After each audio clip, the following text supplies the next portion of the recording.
조선야담 이야기 시작합니다.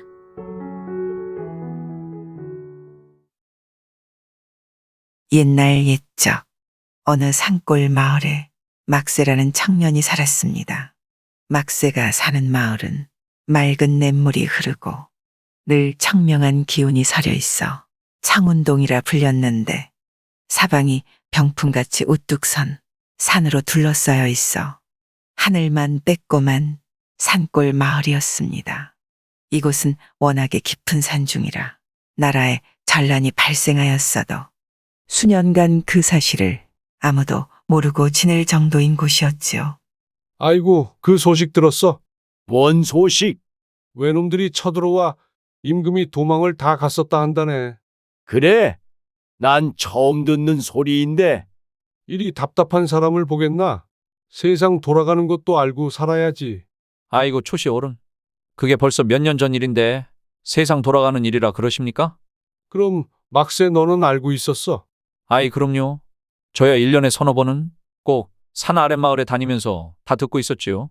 근데 왜 얘기 안 했어? 그게 뭐 좋은 일이라고 제가 떠들고 다니겠습니까? 우리 마을이야 워낙 높고 깊은 산골이라 외놈들도 함부로 오를 생각을 안 할 텐데 굳이 그런 얘기를 해서 마을 사람들한테 걱정을 끼치게 하겠습니까? 그래. 역시 막새가 똑똑하네. 그러게, 저놈이 글을 했으면 대과 시험에서 진즉에 장원을 했을 텐데. 아이고 초시 어른, 우리 마을이 이렇게 높은 산에 있는 덕에 나라에 전란이 일어나도 군역을 치르라 하는 사람이 있습니까?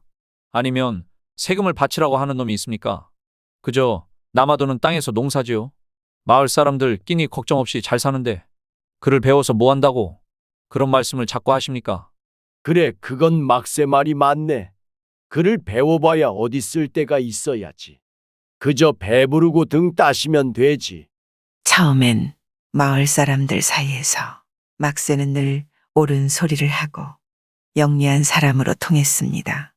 그런데 시간이 흐를수록 막새는 그 소리에 우쭐하여 늘상 이리 궁리 저리 궁리 잔머리만 굴리며 힘든 일은 피하고 남보다 더 쉽게 이득을 보려 하는 습관이 생겼지요. 막새 저놈이 저리 아는 체하고 떠드는 것을 보면 분명 무슨 꿍꿍이가 있을 것이야. 당최 말을 섞지 말아야 하네. 그러게 저리 아는 체하기만 좋아하니 그렇게 붙어 놀던 쇠돌이도 이제는 막새를 멀리한다네. 이처럼 사람들은 언젠가부터 점점 막새를 멀리하기 시작하였고 막새 또한 외톨이처럼 지냈지요. 그러던 어느 날 마을의 등짐 장수가 찾아와 동네 어귀에 짐을 풀고 진귀한 물건들을 꺼내놓으니 사람들은 저마다 구경을 하러 모여들었지요. 자, 이건 명나라에서 들여온 주전자요. 다품만 주시오. 어머, 이쁘네. 정말 명나라에서 온 것 맞아요? 그럼요. 내가 거짓말을 하겠소. 그리고 이건 옥을 깎아 만든 향로요. 이건 단양이요. 거참 이쁜데 비싸서 엄두를 못 내겠네. 이런 산골 마을에 무슨 돈이 있다고 이리 비싼 걸 팔러 온 것인지. 에이, 그런데 이건 뭐요? 웬 돌멩이를 주워다 놓고 다 판단 말이오. 함부로 말하지 마시오. 이건 소원을 들어주는 돌멩이요. 세상에 그런 게 어디 있어. 장사꾼 말은 믿을게 못 된다더니. 사람들은 소원을 들어주는 돌멩이라는 말에 실소를 금치 못하고 하나둘 자리를 떴습니다. 그런데 마지막까지 자리를 떠나지 않고 있던 사람이 있었으니 다름 아닌 막새였지요. 진짜 이 돌멩이가 소원을 들어줍니까? 암 그렇고 말고 무슨 소원이든 세 가지를 들어주지. 그럼 제가 사겠습니다. 얼마입니까? 이게 한 선양은 받아야 하는데 내 특별히 두냥해 주겠네. 두냥이요? 그래, 내 이처럼 높고 깊은 산골 마을까지 와서 그냥 내려가려니 짐이나 덜 자고 손해보고 주는 거일세. 하, 두냥은 제가 가진 전 재산인데. 싫으면 관두고 난 이만 가보겠네. 아, 아닙니다. 두냥 드리지요? 그런데 소원은 어떻게 비는 것이지요? 밤에 모든 사람이 잠든 시간에 조용한 곳에서 돌을 쓰다듬으면서 소원을 말하게. 그럼 반드시 이루어질 것일세. 정말 믿어도 되는 것이지요? 이 사람 속고만 살았나? 제가 그래도 이 동네에서 제일 똑똑하다고 자부하는데 어찌 의심 한번 안 해보고 거래를 한답니까? 정말 믿어도 되는 것이지요? 그래, 이 사람아, 속고만 살았나? 막새는 이렇게 장사꾼의 말을 믿고 돌멩이를 2냥에 돈을 주고 샀고, 장사꾼은 해가 저물고 있다며 서둘러 짐을 싸 마을을 떠났습니다. 그날 밤은 달조차 보이지 않는 금음이었지요. 막새는 마을 사람들이 모두 잠이 들 시간이 되자 방 안에 홀로 앉아 가만히 돌을 바라보며 무슨 소원을 빌지를 고민했습니다. 첫째로 황금이 산더미처럼 있으면 살아가는데 걱정이 없을 것이고 아무도 나를 무시하지 않을 것이야. 그리고 두 번째로 재물이 아무리 많아도 똑똑하지 못하면 그 재물을 지키지 못할 것이지. 마지막으로 예쁜 각시를 얻어 아들, 딸 둘만 낳고 오순도순 살고 싶네. 막새는 결심이 섰는지 보고 있던 돌을 집어서는 가만히 쓰다듬으며 소원을 빌었습니다. 먼저 우리 집 뒷마당에 황금이 산더미처럼 쌓이게 해주십시오. 막새가 첫 번째 소원을 빌고 들뜬 마음으로 뒷마당에 가보았으나 아무것도 없었지요. 막새는 혹시나 하는 마음에 뒷마당을 파헤쳤지만 황금은커녕 돌과 흙만 나왔지요. 막새는 실망스러웠지만 돌멩이가 아직 힘을 발휘하지 않았을지도 몰라 하며 다시 돌멩이를 꼭 쥐고 두 번째 소원을 빌었습니다. 내가 세상에서 가장 똑똑하고 존경받는 사람이 되게 해주십시오. 막새의 소원은 이번에도 아무런 변화가 없었습니다. 거참 뭐지? 시간이 필요한 것인가? 이제 소원이 하나 남았는데. 그래, 날이 밝는 대로 사람들이 나를 어찌 생각하는지 확인부터 해보자. 막새는 날이 밝기만을 기다렸다가 마을 사람들이 낮이면 한가로이 모여 놀거나 쉬어가는 정자나무 아래로 나가보았지요. 그리고 오늘도 어김없이 정자나무 아래 사람들이 모여 있었지만 동네에서 아는 체하게 좋아하고 야같다고 소문난 막새가 다가오자 사람들은 저마다 등을 돌리고 말을 섞으려 하지 않았습니다. 막새가 왔네. 그렇게 똑똑한 척 하더만. 어제 글쎄 등짐장수에게 돌멩이를 2냥이나 주고 샀다지 않소? 원래 아는 체하기 좋아하는 놈이 아는 체하다 제 발등 찍는 거 아니겠소? 그러게 말이오. 사람들이 수군대는 소리에 막새는 점점 화가 나기 시작했지요. 자기가 가진 돈 전부를 주고 소원을 이루어준다는 돌멩이를 샀는데 소원은커녕 사람들이 자기를 비웃고 더 외면하는 것 같았으니 속이 상해도 이만저만 상한 게 아니었습니다. 속았구나.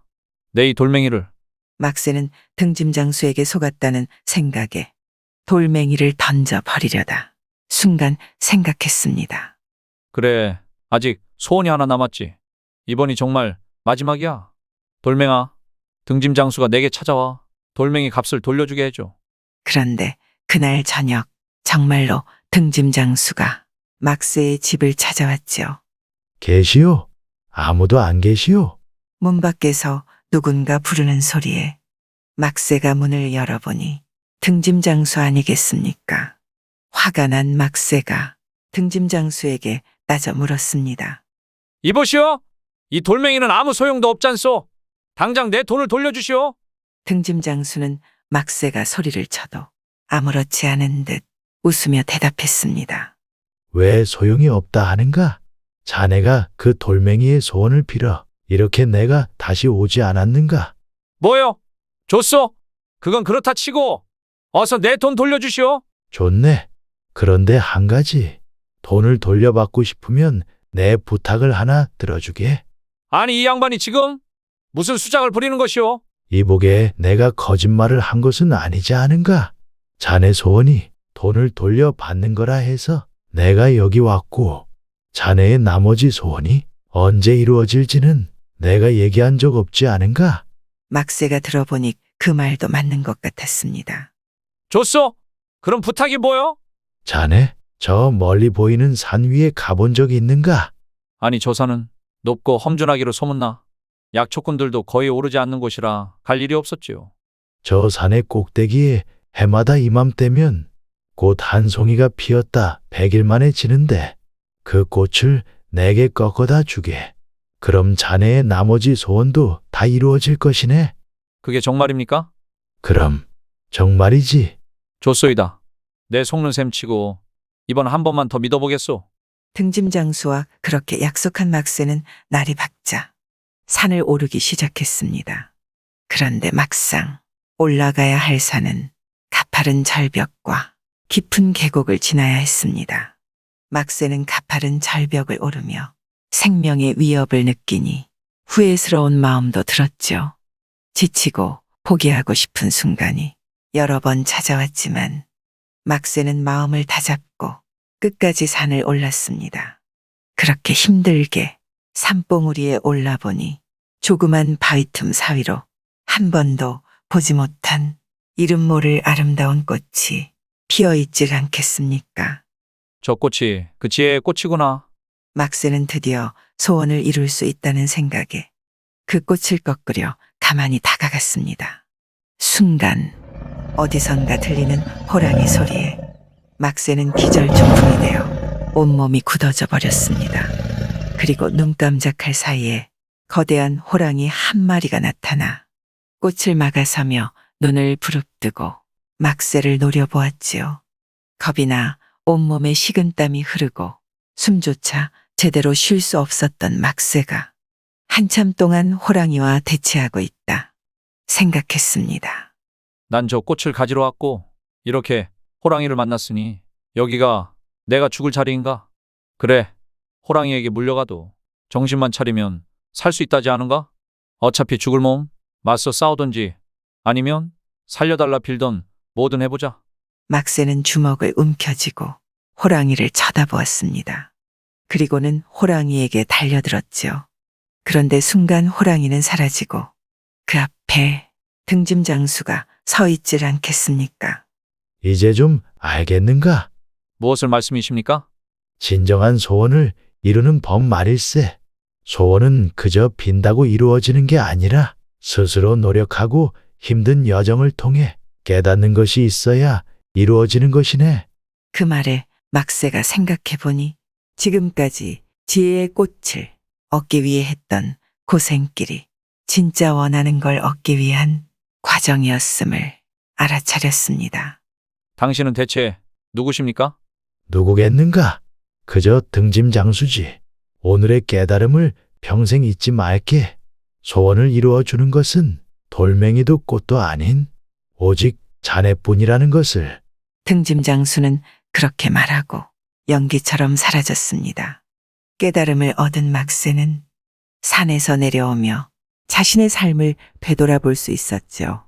그리고 다 저녁에 집에 돌아온 막새가 방문을 열어보니 자신이 등짐장수에게 주었던 돈이 방 안에 있질 않겠습니까? 그날로 막새는 더 이상 잔꾀를 부리지 않고 열심히 일하니 창고에 곡식이 가득 쌓이게 되었고, 그리고 밤이면 글 공부도 열심히 하여 배우는 것을 단 하루도 게을리 하지 않고 겸손하고 이웃을 도우며 사니 마을 사람들은 모두 그를 좋아하였지요. 그렇게 막새는 점점 돌멩이에게 빌었던 소원을 다 이룰 수 있었습니다. 그리고 3년의 세월이 흘렀지요. 여보, 새참 드세요. 알았어, 금방 가겠소. 아버지 배고파요. 얼른 오세요. 알았다. 지금 가마. 이제 농산일은 일꾼들을 시키면 되지 않아요? 무슨 소리요? 땅 주인이 신경 쓰지 않으면 어찌 제대로 작물들이 자라겠소?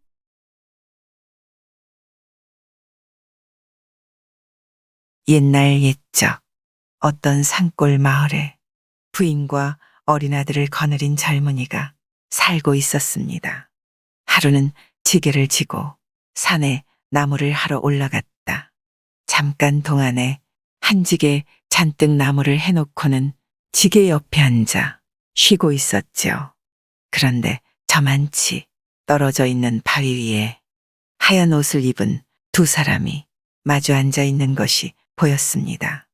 이런 산속에 웬 사람들인가? 이상하게 생각한 젊은이는 손에 쥐고 있던 도끼를 그 자리에 놓고 두 사람이 있는 곳으로 가보기로 했지요.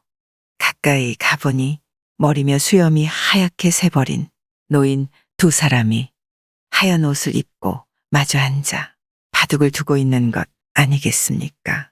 원래 젊은이는 바둑 둘 줄은 몰랐지만 두 노인이 두는 바둑이 어떻게나 재미있어 보이던지 바싹 다가가서 구경하기 시작했지요.